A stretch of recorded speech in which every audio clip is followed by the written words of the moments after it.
Impending motion actually means that the motion that is just about to take place. Limiting friction being directly proportional to normal reaction is known as law of static friction. There, the forces were actually acting perpendicularly equal to each other. That is, if this was N, this was mg. Then mv square by r by mg. That is, we are dividing these two equations while making some rearrangement.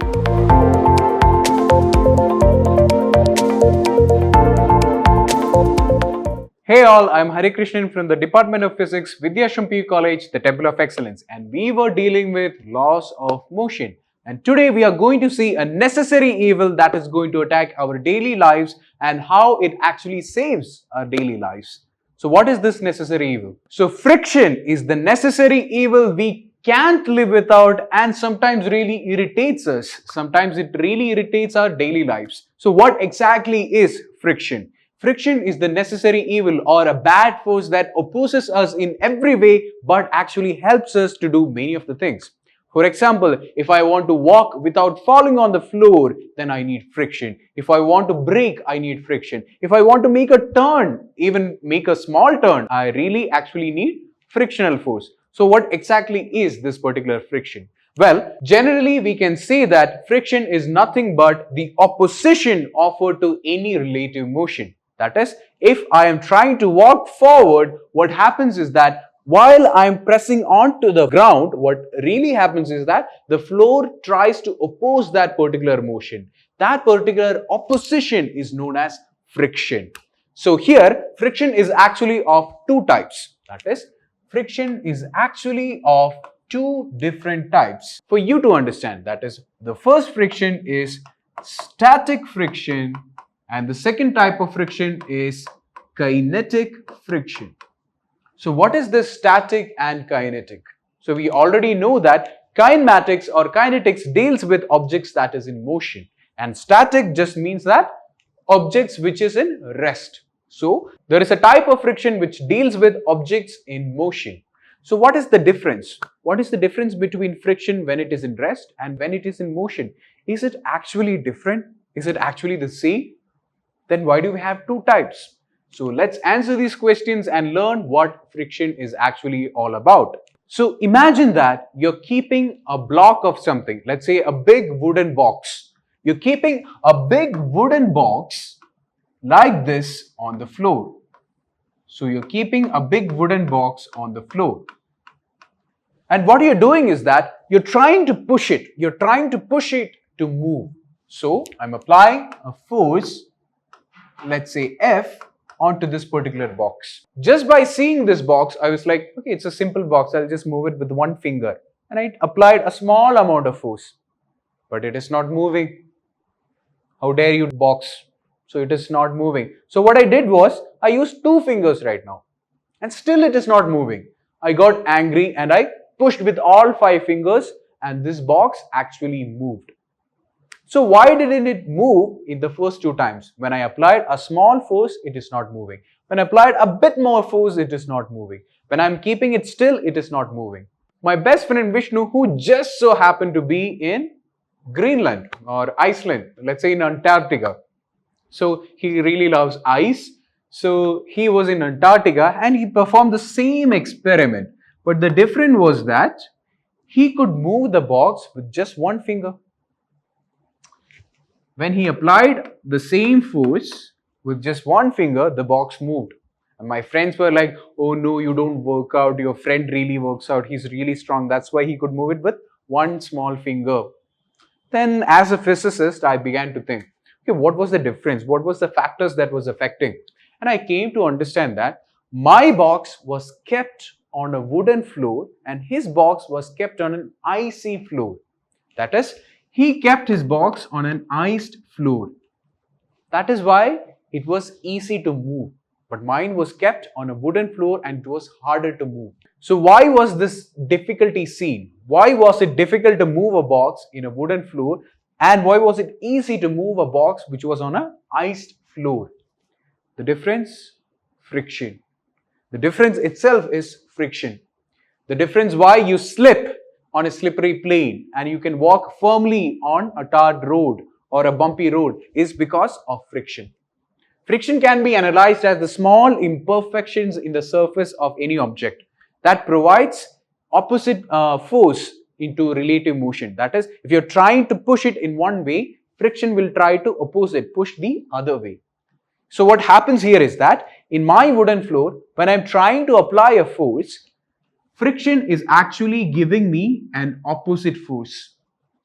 And this particular force, when the object is at rest, is known as static friction. It is known as static friction. That is dealing with friction of objects which is in rest. So that is one more thing you have to notice. That is, when I pushed it a little, it is not moving because of static friction. But when I increase the force, when I actually increased the force, the frictional force which is acting in the opposite direction also increased. Which means that static friction is a self-adjusting force. It can adjust itself depending on the force I am giving it. And again, when I pushed it with all 5 fingers, that is, when I pushed it more, what happens? It couldn't push in the opposite direction anymore, which means it has a limiting value. It has a value beyond which it cannot do anything. So understand that static friction is friction regarding objects at rest, and it is experienced in the opposite direction, and it is a self-adjusting force. It has a minimum value and it can reach a maximum value. Let's call it as limiting value. So it can reach a limiting value, and beyond that it cannot remain in rest for a long time. So that is the introduction to static friction. And if there is not many imperfections in the ground or floor, then it will be very easy to move that object because friction is actually lower in that particular floor. Here friction is comparatively higher. So again, let's look at what are the important things we can learn about static friction.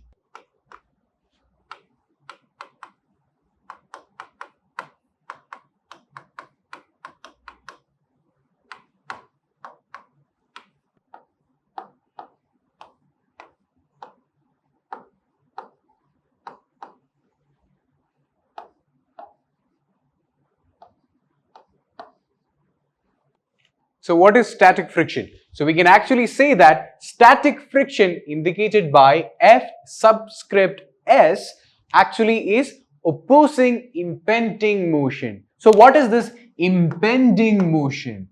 Impending motion actually means that the motion that is just about to take place. It is not moving, it is not yet started to move, but it is going to start. So when I'm applying a force on a body, it is just going to start to move. So that particular friction which opposes impending motion is known as static friction, indicated by F subscript S.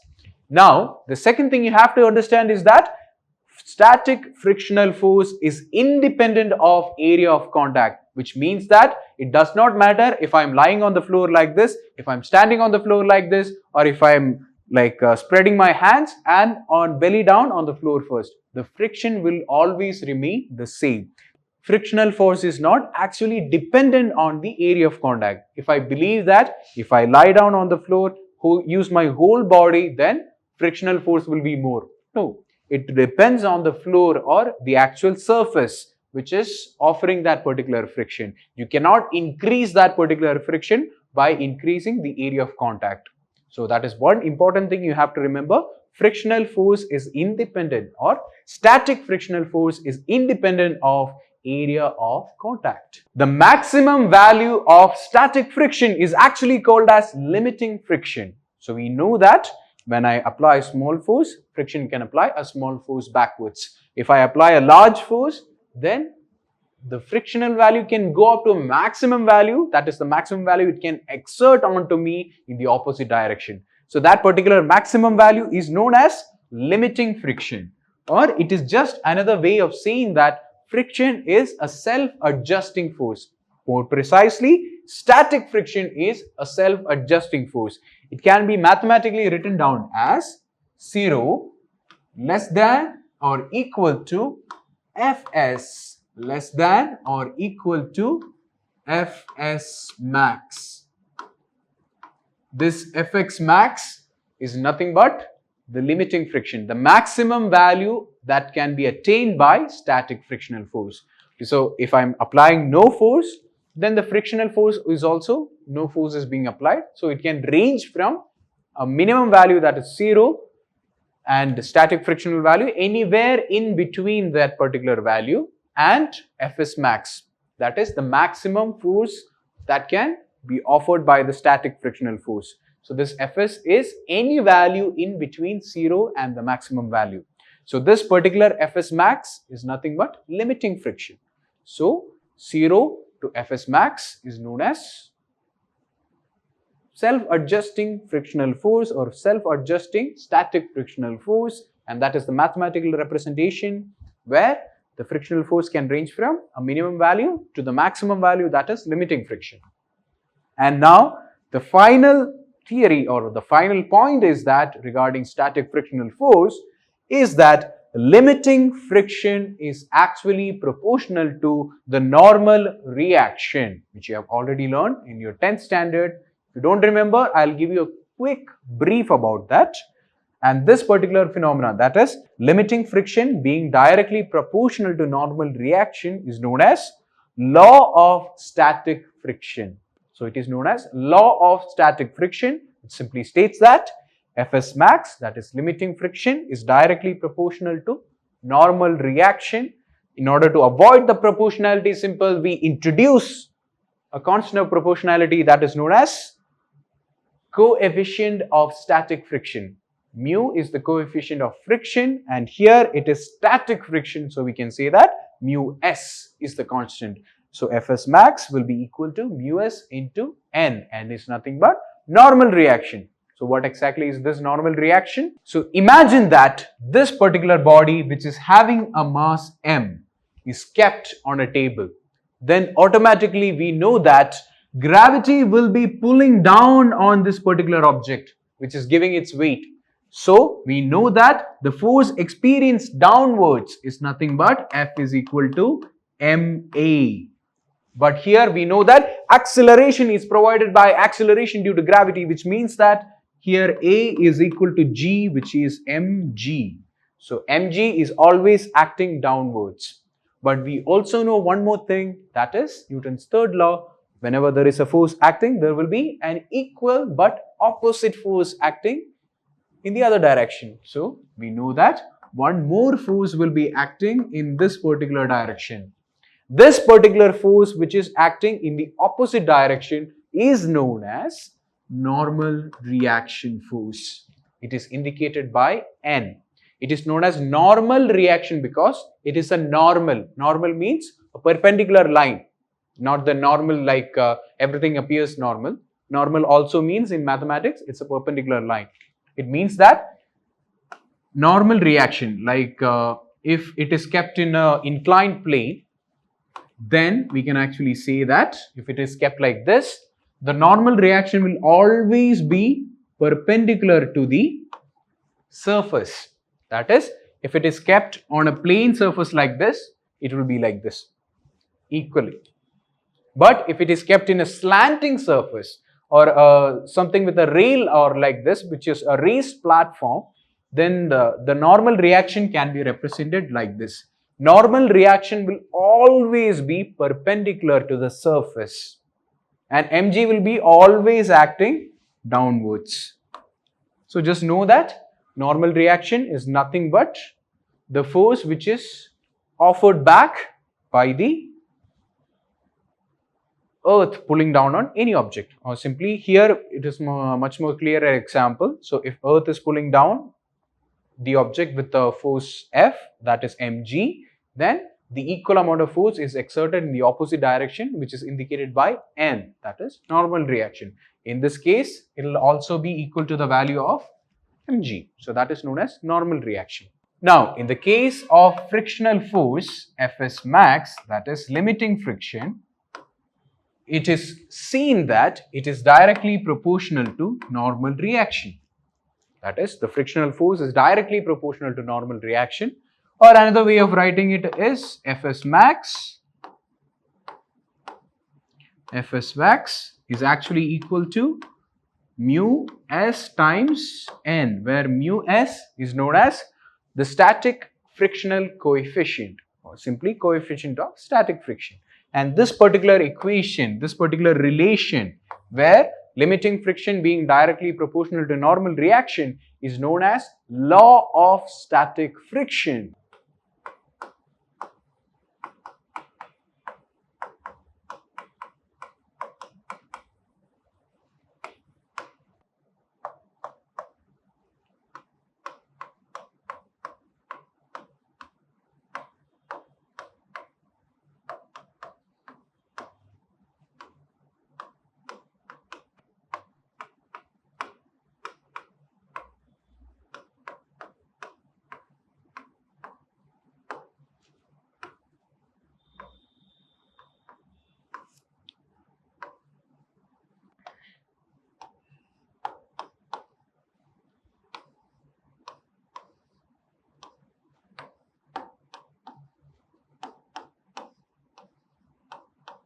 Now let's see what is the big fuss about kinetic friction. So it's very simple. It is very similar to static friction. The only difference is that static friction is a self-adjusting force, but kinetic friction is actually a constant value. That is, it is not going to vary from 0 to a particular value. It will always have a fixed value. For example, the definition itself will give you why it will have a fixed value. That is, kinetic friction is offered when any object is in motion. If I'm pulling a car, let's say if I'm pulling a particular car, if I'm pulling on it, it will slightly move. But if I let go, then what happens? It will roll for some time, but then immediately it will come to a stop. Or simply one more example I can show you is that if I run like this and slide, I'll stop after some time. I'll slide, of course I'll slide, but I won't keep on sliding like it's ice skating. But after some time, I'll just simply come to a stop. That is because of kinetic friction. Kinetic friction actually opposes relative motion. That is, if I'm trying to move like this, then kinetic friction says stop right there. So I'll be slowly stopping. So that is the definition of kinetic friction, or we can just say that kinetic friction opposes relative motion. And one more thing is that both are same in both cases. That is, it is also independent of area of contact. If I come and slide on my foot like this and I stop like let's say 5 meters or something, and I'll be like, okay, if I slide on my whole body, then what will happen? I'll reach or I'll stop very quickly because area of contact is more. And I'll be totally wrong because kinetic friction is also independent of the area of contact and it is nearly independent of velocity. That is because kinetic friction does not actually truly depend on velocity in some sense, because if any object is moving with such a velocity, it can neglect friction, then we cannot actually say it is independent of velocity. So that is why we say that it is nearly independent of velocity. If some object is moving at light speed, then friction wouldn't matter, right? So that is why we say it is nearly independent. This is much more accurate term. If you also use independent of velocity, it is also right, but a much more accurate term will be nearly independent of velocity. And finally, just like before, kinetic friction is also directly proportional to normal reaction, and this is known as law of kinetic friction, and Fk is equal to mu k into n, where mu k is nothing but the constant of the coefficient of kinetic friction. So Fk is equal to mu k into n, that is known as law of kinetic friction. Otherwise everything is very similar. The frictional forces will be an opposing force in general, and the major difference is that static frictional force is a self-adjusting force while kinetic friction is a fixed value. It's a constant value. That is the only major difference. So since we have learned about friction, kinetic friction and static friction, that is kinds of friction, one thing to be noted is that sometimes kinetic friction and static friction can be said to be static friction and rolling friction or sliding friction. It's just a different manner of representing them, but you can just say it is kinetic friction and static friction. It's no problem. But again, so we have to look at the applicational principles of kinetic friction and static friction, because if we learned about friction, we have to know what is the daily life examples, how it is affecting us, why is it a necessary evil. So I told you it is a necessary evil. Why is it necessary? I have to prove it to you through daily life examples. Even if you believe me, I have to show it, I have to prove it. So what happens when a car is traveling on a leveled road? Leveled road just means that there is no elevation to that particular road. It is a leveled road. There is no angular elevation. It is not lifted. The road is not lifted upwards. It is a leveled road. So imagine that a car is going in a leveled road, just like in the F1 movie. Just like in the F1 movie, Brad Pitt is cruising in this particular lane. He's taking a particular turn and he took a particular turn like this. So my question is, how could he actually turn? How could he make this maneuver, this turning maneuver? Or if he's coming through this particular corner, then he's entering like this and he's turning like this.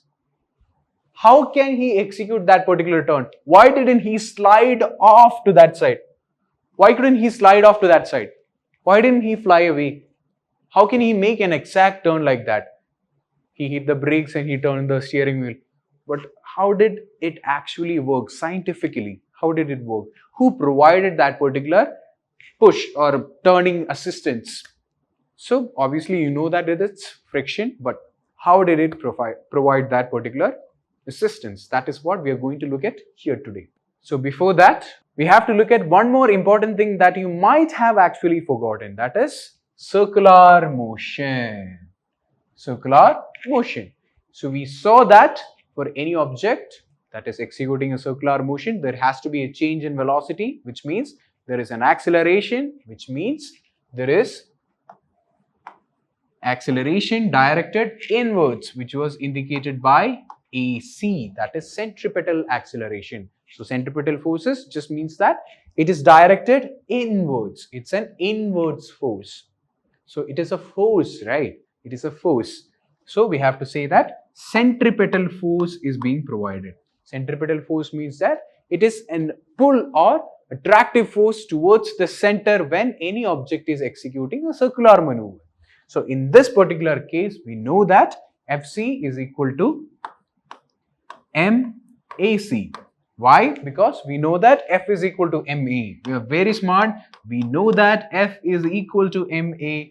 And in this particular case, since it's a circular maneuver, we can say that the force experienced is nothing but centripetal force, and the acceleration experienced is nothing but centripetal acceleration. And we know that M into AC is nothing but V square divided by R. We have already proven that, so we can just say that here it will be mv square divided by R. Now why did I just remind you of this? Because when Brad Pitt is executing that turning maneuver, what he's actually doing is that he is covering a section of this particular circle. He's covering an angular turn. So he is actually experiencing an inwards force. That is, he's experiencing a centripetal force which is directed inwards. So he's experiencing a centripetal acceleration. In turn, he's experiencing a centripetal force. So in order to calculate that centripetal force, we have to have this particular equation, mv square by R. And we found that because we already knew that centripetal acceleration is nothing but v square by R. And we know that from Newton's second law, F is equal to ma.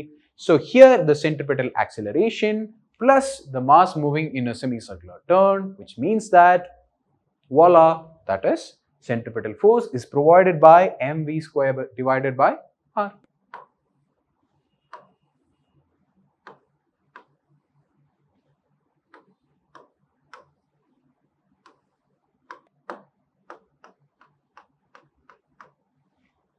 So again, to clarify things a little more further, if Brad Pitt is executing a turning maneuver like this, what helped him actually stay on the road and not fall away from the road, not slide away from the road?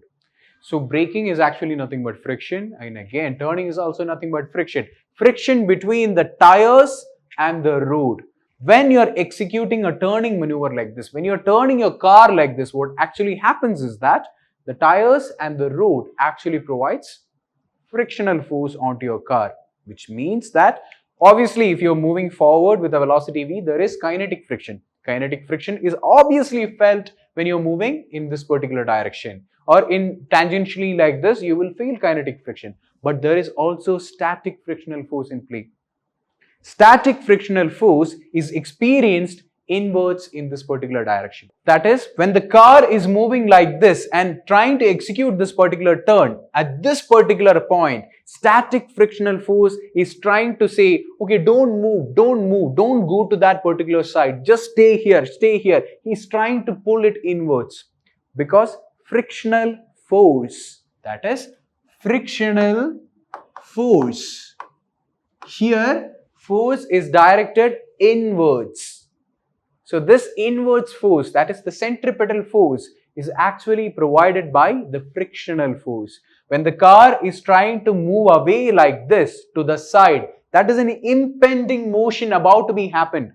So the frictional force is actually saying that, okay, you're about to fall off to the edge, but I'm not going to let you, because my job is to oppose impending motion. So I'm going to pull you in the opposite direction. That opposite direction just so happens to be inwards to this particular semicircle. So it means that frictional force is pulling it inwards. And we know that if any object is executing a circular maneuver, that is centripetal force. So we can actually say that here the centripetal force Fc is provided by the frictional force Fs, or simply Fs max. Fs max is the maximum limiting friction that can be provided by the road. So it is providing the maximum limiting friction. But we also know that Fs or Fc is actually equal to mv square divided by r, where r is the radius of this particular turn. That is, this is a section of a circle, right? So r is the radius of that particular semicircle, that is towards the center, and v is nothing but the velocity or the speed of this particular car that is going around this particular turn. So what we are actually going to do here is that we are going to calculate what is the maximum speed with which Brad Pitt can make this turn. If he makes more speed or if he goes even faster, he'll slip.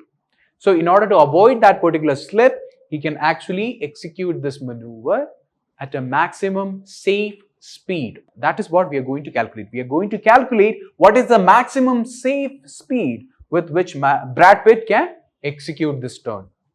So again, mv square by r is nothing but centripetal force, and that is equal to the frictional force, that is limiting frictional force here, static frictional force, which is given by mu s into n, because we know that from law of static friction, Fs max is equal to mu s into n. That is why we learned that. So rearranging this particular equation, I can say that r go to that side, m go to the denominator. Then I can say that v square will be equal to mu s into n into r divided by m will be equal to v square. But there is one slight problem. What exactly is n here? What exactly is n here? N is nothing but normal reaction, and we all know what is normal reaction. That is, if this was the car, okay, let's say this was the car. Apparently the Formula 1 car looks like this now, but anyways, let's say this was the car that Brad Pitt was driving. So we know that normal reaction is just the force which is acting normal to any particular surface, which means that it is actually equal to the force mg, that is the force of gravity pulling down on the mass, that is this car. So we can actually say that n is equal to mg. So we can actually say n is equal to mg, just the direction is different. So we can actually say n is equal to mg, which is written down as mu s mgr divided by m. M and M cancels each other out. So we have the equation V square is equal to mu S into G into R. Or simply we can write V is equal to root of mu S G into R. So I'll put it in a box here. So V is equal to root of mu S G into R, where mu S is the coefficient of static friction, G is acceleration due to gravity, R is the radius of that particular turn, and V is the maximum speed or maximum velocity with which Brad Pitt can safely execute that particular turn. So all we did was we understood that static frictional force is the force that is responsible for the inwards pull, that is providing the centripetal force, that is in turn giving the centripetal acceleration. So we know that centripetal force is provided by frictional force here, and we know that frictional force is nothing but mu S into N, and centripetal force is nothing but mv square by R.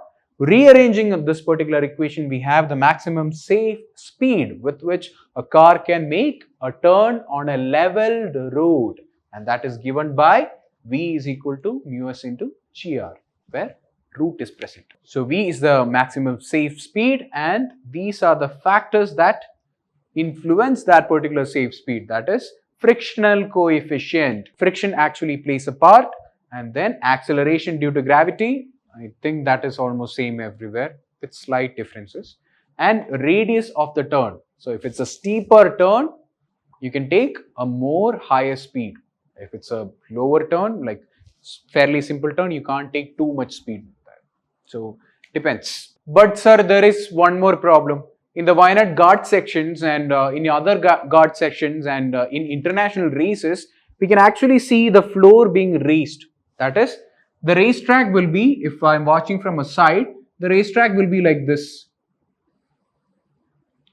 The cars which is starting initially will go around like this, but as it gets faster and faster, it will actually go through the side, like in the Ring of Death and all that. The cars actually go in an inclined plane, or to make it more understandable, we can say that, you can actually say that the road is actually raised upwards.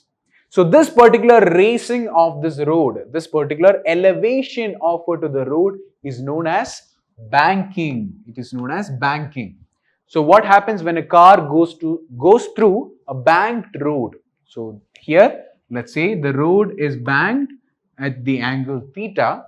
So what will be the safe speed that a car can execute on a banked curved road? So how do we find that out? Because actually in test tracks, if you're manufacturing a Porsche or a Ferrari or something, then you can actually test drive it. You can actually test drive it on a track. So what they do is that they'll make a really big road where towards the outside edge, the road will be raised. It is raised so that you can actually execute a high speed turning maneuver. So if the road is curved like this, you can actually execute a high speed maneuver like this. But it depends on the road, the elevation and frictional coefficient. So we are going to find out what is the maximum safe speed you can execute in a curved road and what are the factors which affect that maximum safe speed. So similarly, we are going to consider a situation where a person is driving onto a curved road. So if an object is moving along a curved road, what will always be there? The object should be there first. Let's say this is the car which is moving.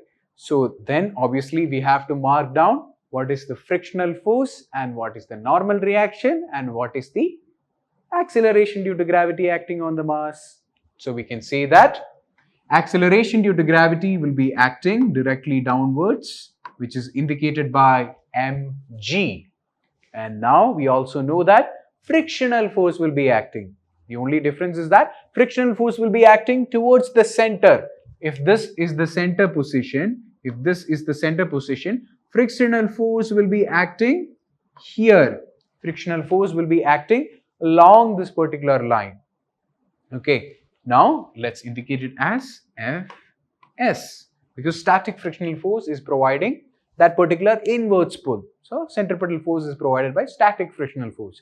And there is also one more force that is in play, that is the normal reaction. But the only difference here is that normal reaction here is actually perpendicular to the surface. I told you, when it is a curved situation and there is a mass like this, gravity will be acting downwards, no doubt about that. It will be acting straight downwards. But the normal reaction of the force will be acting perpendicular to the surface. So in this particular surface, it is like this. So it will be at a particular angle. So this will be normal reaction.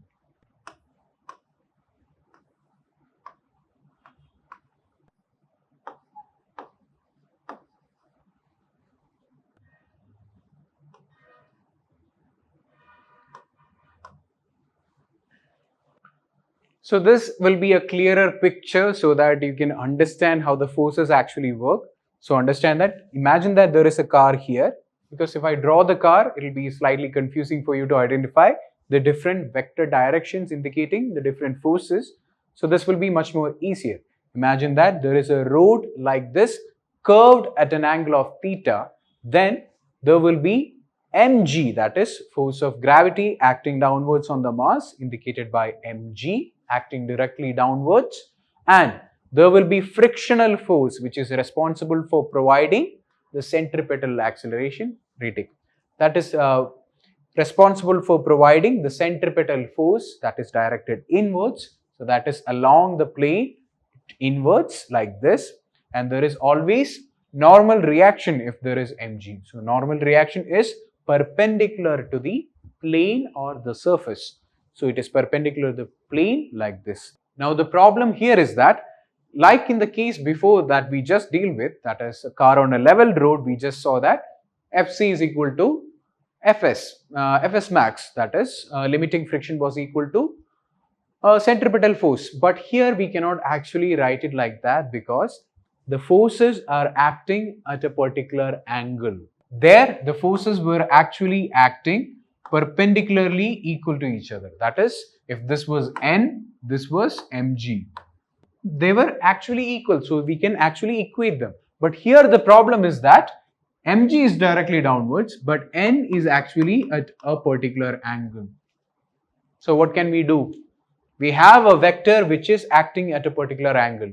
What are we supposed to do? The thing we are supposed to do is very simple. If a vector is acting at a particular angle, we know what we have to do. We are going to take the components of that particular vector. For example, if this is the y-axis and this is the x-axis, we can resolve this vector into the x component and the y component. Or more simply, we can say this is v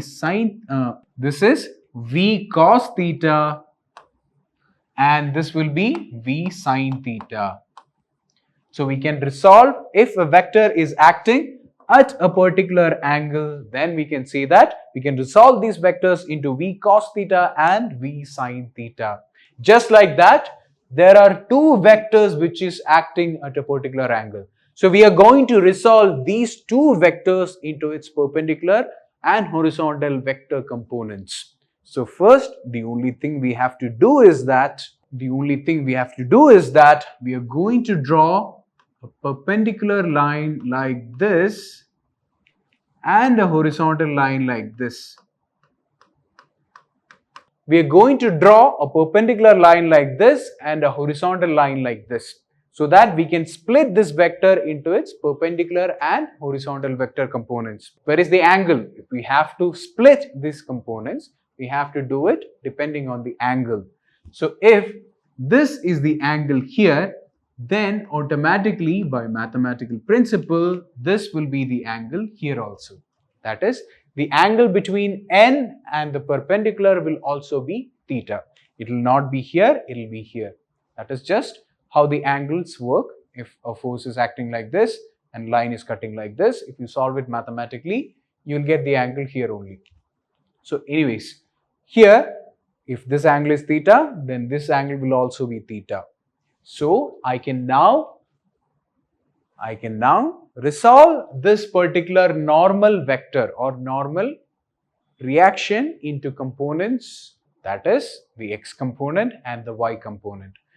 The angle or the side near to the angle is the adjacent side. So this is the x component, or simply nx, or simply n cos theta. So this will be n cos theta, and here it will be automatically n sin theta. Now one vector is resolved. Now we have to resolve one more vector, that is fs. So in order to solve the fs vector, same procedure, we are going to draw a normal like this or perpendiculars like this.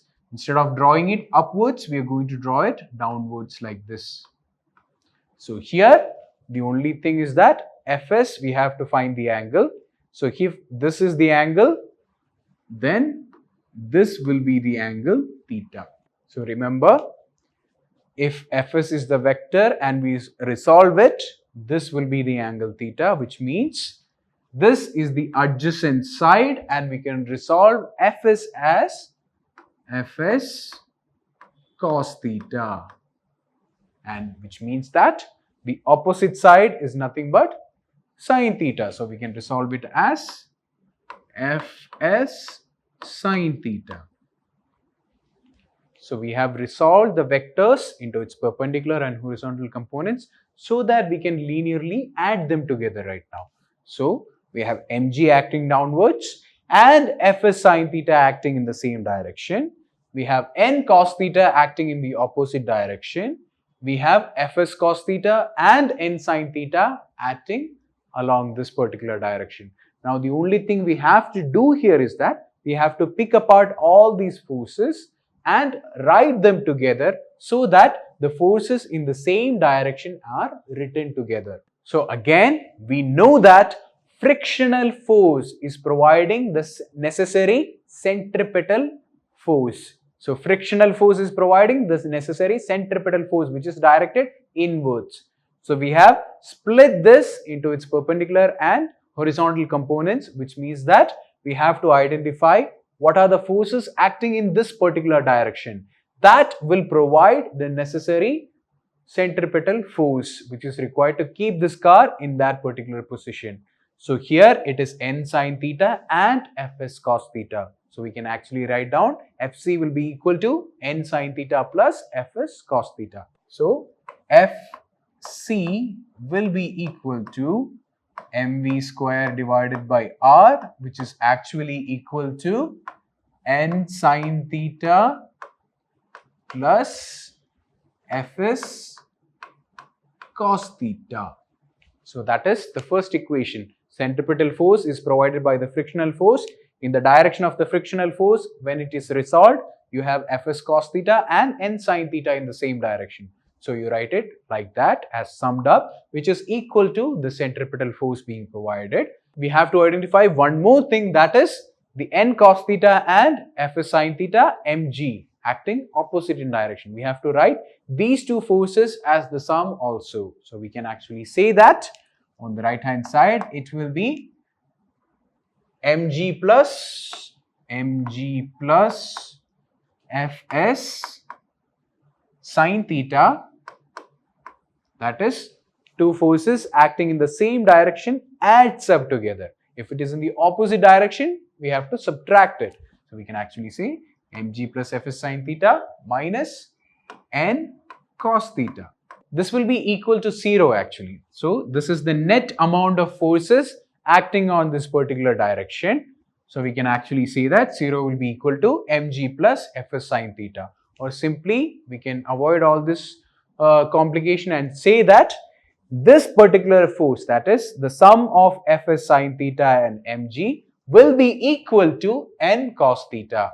So these forces will be balanced. So we can actually say that n cos theta will be equal to fs sin theta plus mg. So we can actually write n cos theta will be equal to fs sin theta plus mg. So we have an equation n cos theta is equal to mg plus f sin theta. We have an equation mv square by r is equal to n sin theta plus fs cos theta. Why these forces are balanced was detailed, that is in detail explained in the class. That is why I am not too much stressing on that particular topic. Again, if the force on one direction is too much, the car will sink. If the force on one direction is too much, then the car will fly off. We know that both the cases is not happening. The car is sticking onto the road and making the maneuver, which means that n cos theta and fs sin theta plus mg is actually balanced. That is why we can actually write this equation like this: n cos theta is equal to mg plus fs sin theta, because they are balanced forces. Otherwise, the car would just fly off or sink down onto the ground. That is not happening. Hence, they are balanced. Anyways, so we can write it down like this, keeping all the terms with the trigonometric terms to one side and keeping all the non-trigonometric terms to one side. So we can say that we can rewrite this equation as mv square divided by r will be equal to n sin theta plus fs cos theta.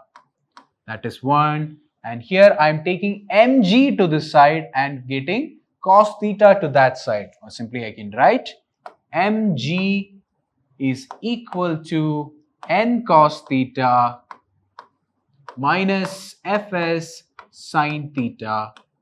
So I have two equations here, equation 1 and equation 2. So I'm going to divide equation 1 divided by equation 2, which implies mv square by r. That is, I'm dividing this equation, which implies mv square by r divided by mg, which means m and m will cancel each other out. We have v square by rg will be equal to n sin theta plus fs cos theta divided by n cos theta minus fs sin theta. Can we cancel out the n's? We cannot, because there is no common factor. So we cannot cancel out the n's.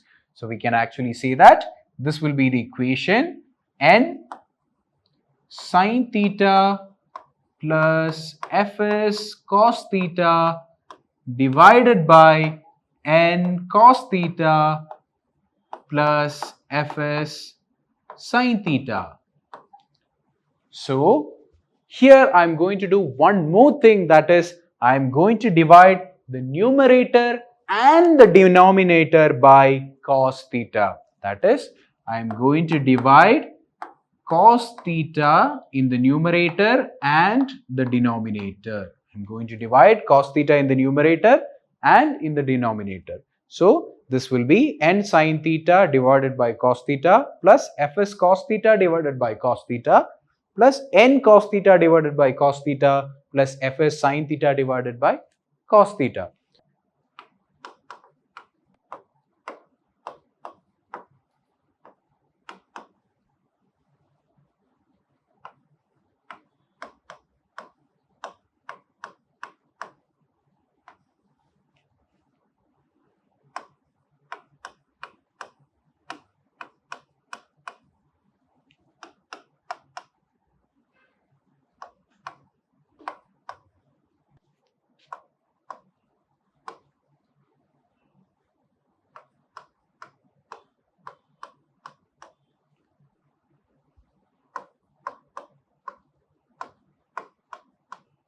So upon dividing the numerator and denominator by cos theta, I will get the result as n sin theta by cos theta plus mu s n cos theta by cos theta. Mu s n is nothing but fs, because we know from a law of static friction that fs is equal to mu s into n.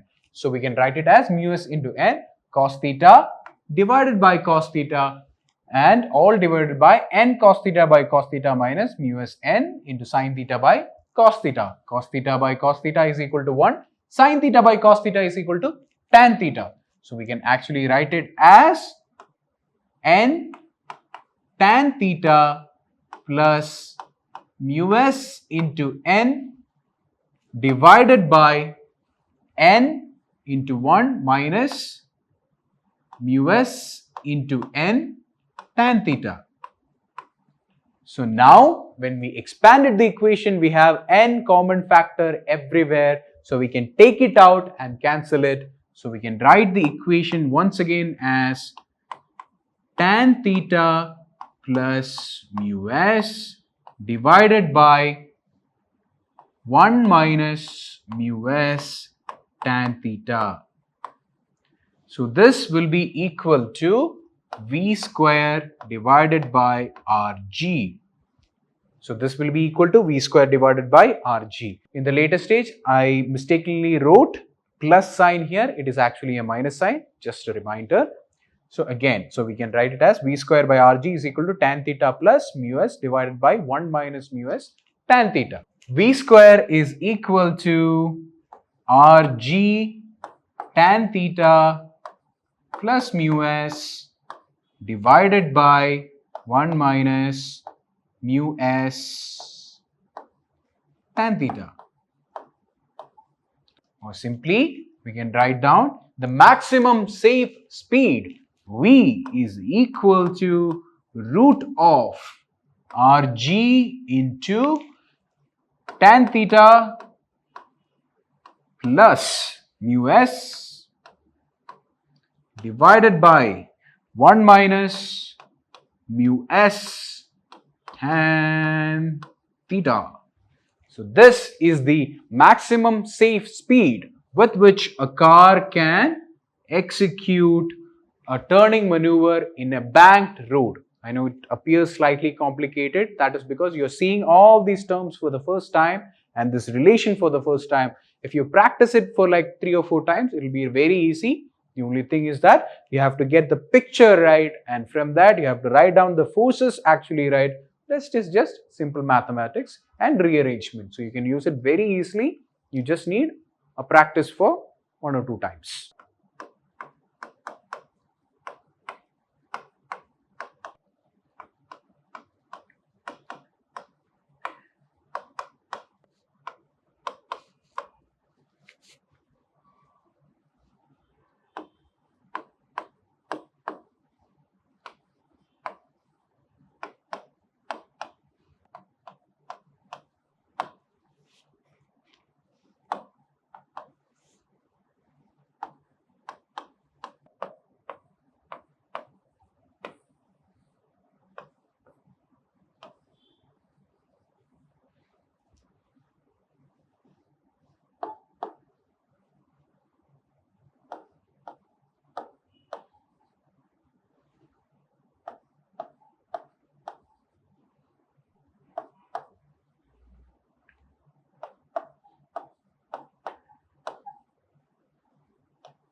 So again, the simplest thing we can do is that re-explain this. There was a slight miscalculation happened in the previous derivation, so I have corrected it.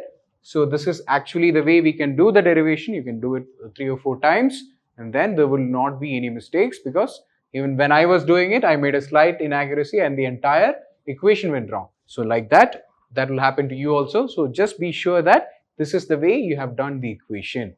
So first we identify what is the centripetal force, that is mv square by r, which is equal to fs cos theta plus n sin theta, and then n cos theta will be equal to mg plus fs sin theta. Then mv square by r by mg, that is we are dividing these two equations while making some rearrangements. That is, the mg term was taken to the left hand side and the n cos theta was taken to the right hand side. So we have all the m terms on one side, all the trigonometric terms on one side, and then we divided the equation so that mv square by r divided by mg is equal to fs cos theta plus n sin theta divided by n cos theta minus fs sin theta. While dividing, m's get cancelled out, that is the mass factor get cancelled out, and v square by rg will be equal to fs cos theta plus n sin theta divided by n cos theta minus fs sin theta. Fs is nothing but mu s into n from law of kinetic friction. Retake. From law of static friction. And again we can write it as mu s into n cos theta plus n sin theta divided by n cos theta minus mu s n sin theta. Taking the n common factor, you can cancel out the n's and dividing the numerator and denominator by cos theta. So that is mu s cos theta divided by cos theta plus sin theta divided by cos theta divided by cos theta divided by cos theta minus mu s sin theta divided by cos theta. Then that will be equal to mu s plus tan theta divided by 1 minus mu s tan theta. That is equal to v square by rg.